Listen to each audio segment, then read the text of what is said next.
जो पिछले बुधवार को बद्दी एसपी इल्मा अफरोज जो लंबी छुट्टी पे गई हैं, उसमें मैं सबसे पहले आपको स्मरण कराना चाहता हूं 3 जनवरी 2023 को तत्कालीन प्रधानमंत्री श्रद्धेय अटल बिहारी वाजपेयी जी ने हिमाचल प्रदेश को एक विशेष औद्योगिक पैकेज दिया था और उस औद्योगिक पैकेज का मतलब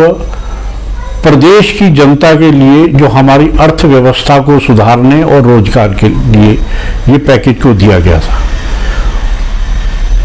इसका जब ये औद्योगिक पैकेज शुरू हुआ उसके बाद लगभग 44,000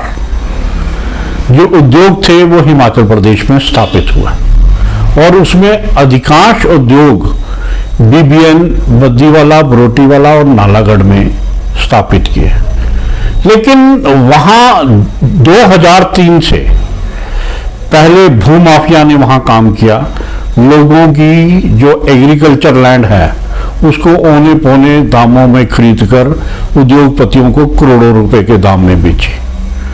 और वहां उस समय कुछ समय बाद हमारी सरकार, भारतीय जनता पार्टी की सरकार बदल के कांग्रेस की सरकार आ गई थी। वहां भूमाफिया ने जमकर काम किया। भूमाफिया के बाद अब फिर जब से सुखू जी की सरकार आई है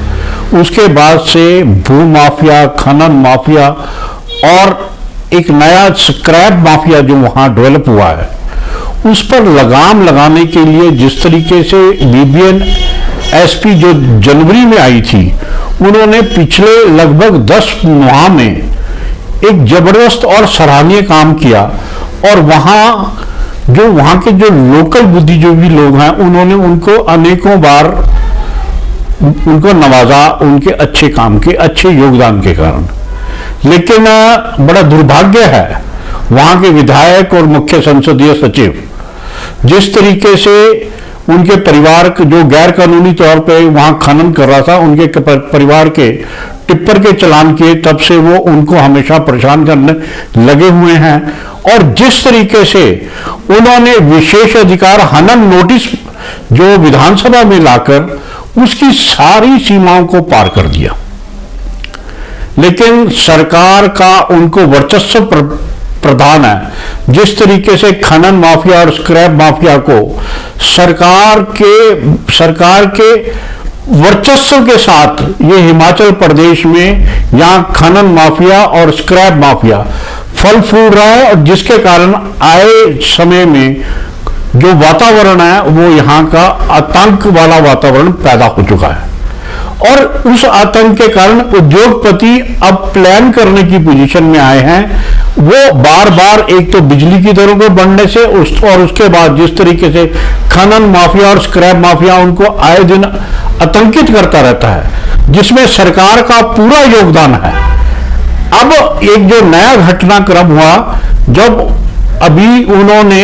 जिस तरीके से स्क्रैप माफिया ने सेल्फ स्टाइल तरीके से अपने आप को गोली चलाकर वहां एक आतंक का माहौल, त्योहारों के दिनों में एक आतंक का माहौल पैदा करने की कोशिश की, जिसकी सबने भर्त्सना की। और उसके बाद जब उसकी रिपोर्ट आई कि भी वो जब उसकी जांच पूरी हुई तो पता चला कि उस कारोबारी जो कबाड़ के काम को करता है उसने ये गोलियां खुद चलाई थी। मेरा मानना है कि भी जो जिले के दोनों मुख्य संसदीय सचिव हैं और यहाँ के जो विधायक हैं वो सब लोग इस काम में संलिप्त हैं और माननीय मुख्यमंत्री जी का उनको आशीर्वाद है। हिमाचल के अंदर जिस तरीके से आतंकवाद का माहौल पैदा कर रहे हैं वो, अब उससे क्या नुकसान हो रहा है कि हमारे उद्योगपति भी परेशान हैं और आने वाले समय में यदि वो प्लान करेंगे तो ये आप ये देखिए कि भी एक तो हमारे राजस्व को जो नुकसान होगा और साथ में बेरोजगारी का जो आलम होगा। सरकार खुद तो रोजगार देने में नाकाम साबित हो रही है, लेकिन जो इन उद्योगों के कारण लोग रोजगार जिनको मिला हुआ है उससे भी वंचित होते हुए नजर आ रहे हैं। तो मेरा यह मानना है, मेरा सख्त रूप से भारतीय जनता पार्टी जिला सोलन का यह आरोप है कि ये जितना भी यहाँ खनन और स्क्रैप माफिया काम है ये सरकार की शय पे हो रहा है और जो एक अच्छे ऑफिसर उसको रोकने की प्रयास कर रहे हैं, उनके ऊपर दबाव की राजनीति की जा रही है, जिसकी हम कड़े शब्दों में निंदा करते हैं।